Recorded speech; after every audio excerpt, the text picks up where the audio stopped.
A few years ago, I was speaking in front of a small team of people, and we were talking about relationships, and I shared that real love, or pure love we could say, or unconditional love, is expressed in service of others, meaning it's not about you. It turned out to be a video that went viral many, many times over and continues to, and there's still a lot of contention around this, and rightfully so.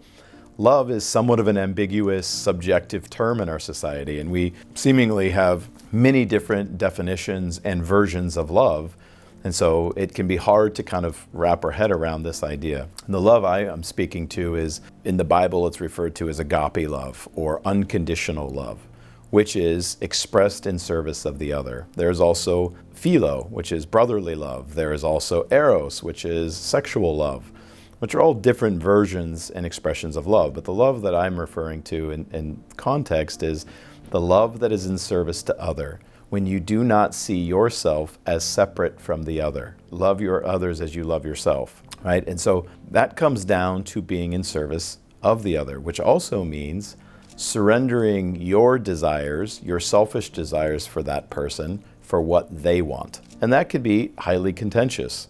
However, for those who are in real relationship, or those who have children, it's probably easier to understand this. And one of the few places I think that makes it easy, although not perfect, is the love of a child. Most parents would say that they unconditionally love their children.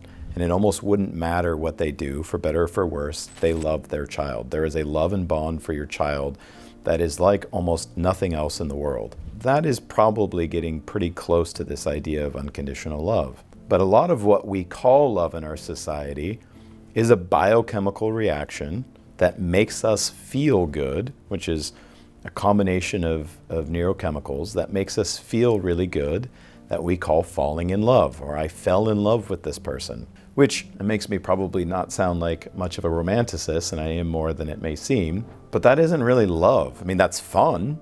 It can be very intoxicating. It can be a lot of fun to play in that space, but that isn't really love. What you're responding to is what they are doing for you. And really what it is it's a match, biochemical match.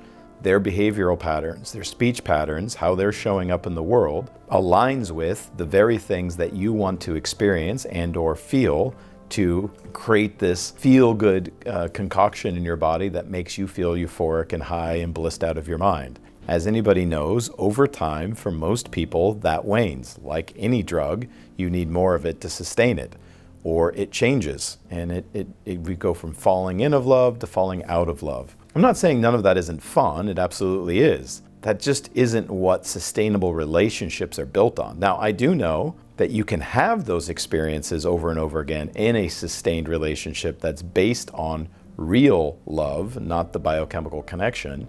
And the basis of real love can support the biochemical reaction.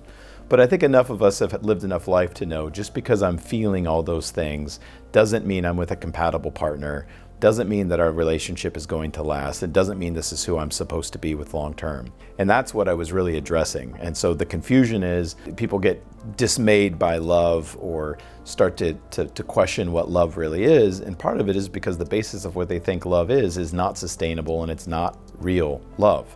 Real love is in service to others. It's a selfless expression of the other that sees them as not separate from you.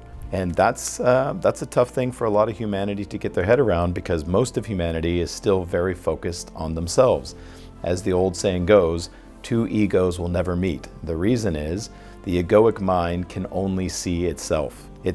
When it looks at the other, it sees a reflection of itself, which is why when you listen to people talk about others, you don't listen to hear and understand a lot about who they're talking about. You're hearing and understanding a lot about the person speaking. We don't see the world the way it is, we see the world the way we are. It's a highly subjective reality.